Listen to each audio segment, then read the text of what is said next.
ഇത് ഇന്നിവിടെ 4 നല്ല സൂപ്പർ ഫ്രഷായിട്ടുള്ള അയല കിട്ടിയിട്ടുണ്ട്. ഇതിനെ നമുക്ക് അധികം വെള്ളമൊന്നും ഇല്ലാതെ ഒന്ന് ചാറ് കുറച്ച് പറ്റിച്ചെടുക്കാമെന്ന് പറയുക. അയല പറ്റിക്കാമെന്ന് വിചാരിക്കുന്നു.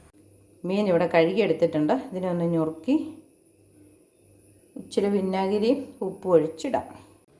ഇനി ഇതൊന്ന് അരച്ചെടുക്കാം.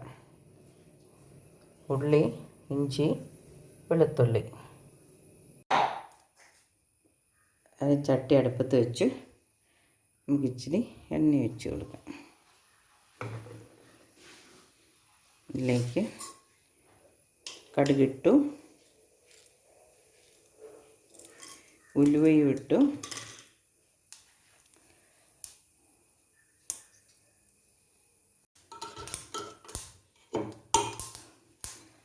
ഇനി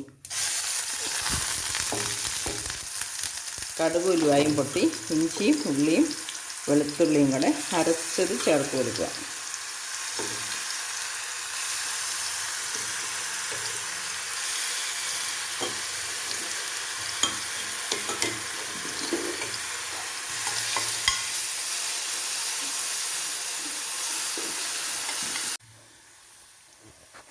ഇഞ്ചി വെളുത്തുള്ളിയും കൊച്ചുള്ളിയും കൂടെ അരച്ചത് മൂത്ത് വന്നിട്ടുണ്ട്.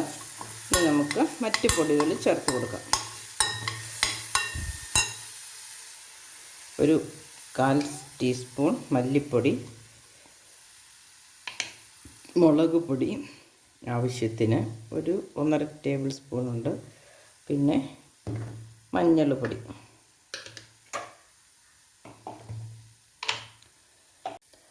നല്ല പുളിയാണ്, കഴുകി വെച്ചിരുന്നതാണ്, അതുകൊണ്ട് ഒരു ചെറിയ പുളി ചേർക്കുന്നത്. ഇനി നമുക്കല്പം വെള്ളം ഒഴിച്ചു കൊടുത്തൊന്ന് തിളപ്പിക്കാം. ഇനി നമുക്കല്പം ഉപ്പും കൂടെ ചേർത്ത് കൊടുക്കാം. അത് കഴിഞ്ഞ് ആ പുളി അവിടെ ഇരുന്ന് ഒന്ന് വെന്ത് അതിൻ്റെ പുളിയൊക്കെ ഒന്ന് ഇറങ്ങട്ടെ. അപ്പോൾ ഞാനിവിടെ വെട്ടി തേച്ച് കഴിയും മീൻ ചെറിയ കഷ്ണങ്ങളാക്കിയിരിക്കുന്നത് കേട്ടോ. 2 എണ്ണത്തിൽ പനഞ്ഞിലുണ്ടായിരുന്നു.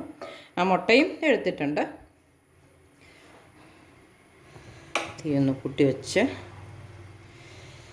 തിളച്ച് വരുന്നുണ്ട്. നമുക്ക് നമ്മുടെ മീനിലേക്ക് അത് ഒഴിച്ചു കൊടുക്കാം.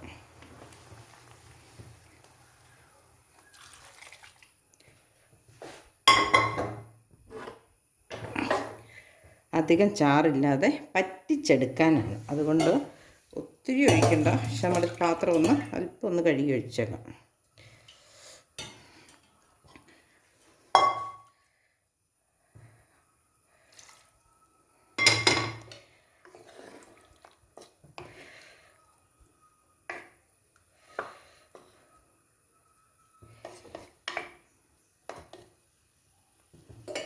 കറിവേപ്പിലയും കൂടെ